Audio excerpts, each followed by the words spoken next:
बचन महाराज साहब। वचन तीसरा, उपासना की महिमा। उपासना का दर्जा बड़ा भारी है। प्रीत के साथ अपने इष्ट का ध्यान करना, इसको उपासना कहते हैं। अगर सूरत मन का सिमटाव भी है, रसानंद भी आता है, पर भक्ति यानी प्रेम नहीं है, तो सब कार्रवाई कर्म में दाखिल है, उपासना नहीं है।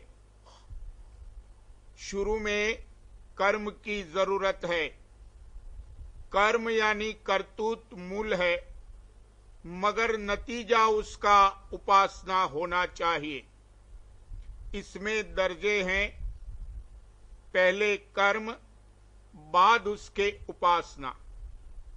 हर कोई अपनी परख पहचान कर सकता है कि परमार्थी कार्रवाई जो वो करता है, वो आया कर्म है या उपासना। अगर इश्क है तो उपासना का दर्जा है, नहीं तो कर्म है। मौज की परख पहचान भी पूरे तौर से तब ही आती है जबकि उपासना शुरू होती है।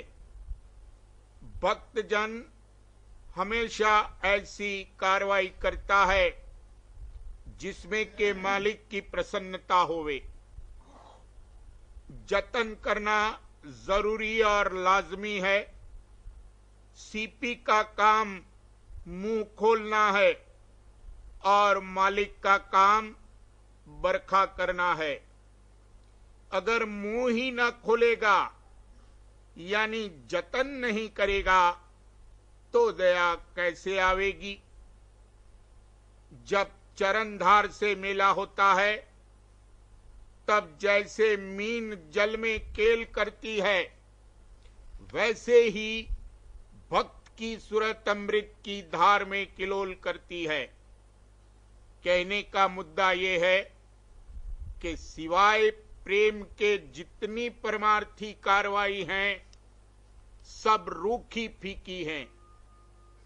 प्रेम बिना सब करनी फीकी, ने कहू मोहे न लागे नीकी, घट धुन रस दीजे।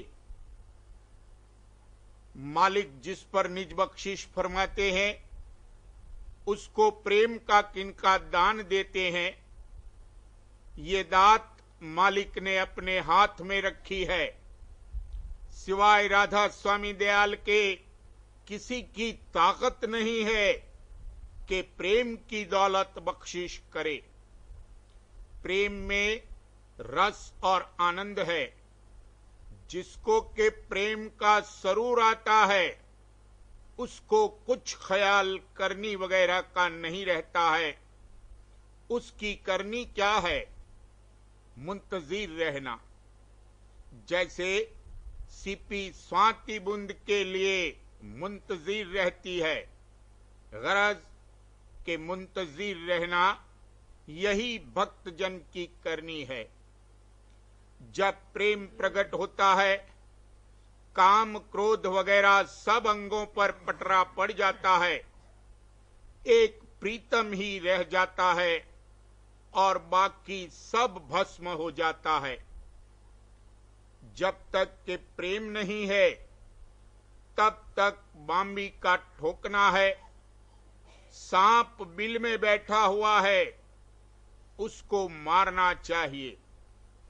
जब तक इश्क नहीं है, तब तक सांप यानी मन नहीं मरता। जब इश्क आता है, तब घट के सब दूत नाश हो जाते हैं। इश्क वह शोला है जिस घट में वह रोशन हो गया। एक प्रीतम रह गया और बाकी सब जल भुन गया। प्रेम जब आया सभी को रद्द किया, एक प्रीतम रह के बाकी बह गया। वाह वाह हे प्रेम तू है निर्मला, गैर को प्यारे सिवा दी ना जला। जब तक जिसके मन में मान है तब तक उपासना नहीं है। वो गोया अभी प्रेम रूपी बाज के पंजे में आया ही नहीं है। मन पंछी तब लग उड़े विषय वासना माहे, प्रेम बाज की झपट में जब लग आयो नाही।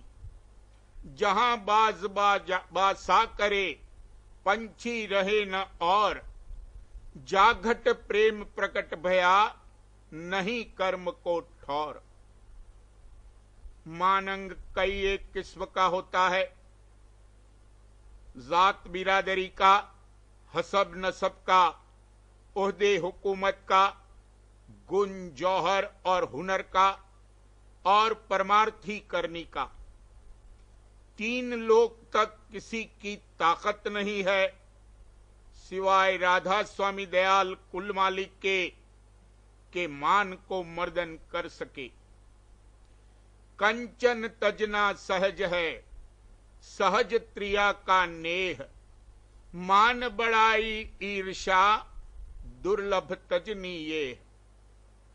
माया तजी तो क्या हुआ, मान तजा नहीं जाए, मान बड़े मुनिवर गले, मान सबन को खाए।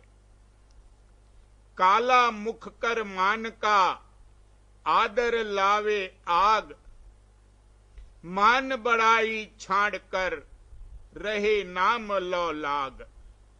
मान बड़ाई कुकरी धर्मराय दरबार, दीन लकुटिया बाहिरा सब जग खाया झार। भक्त जन में अगर गुण जौहर या बल पौरुष है तो अपने प्रीतम का है, और जिसमें की आपा है उसका आपा नदारत किया जाता है।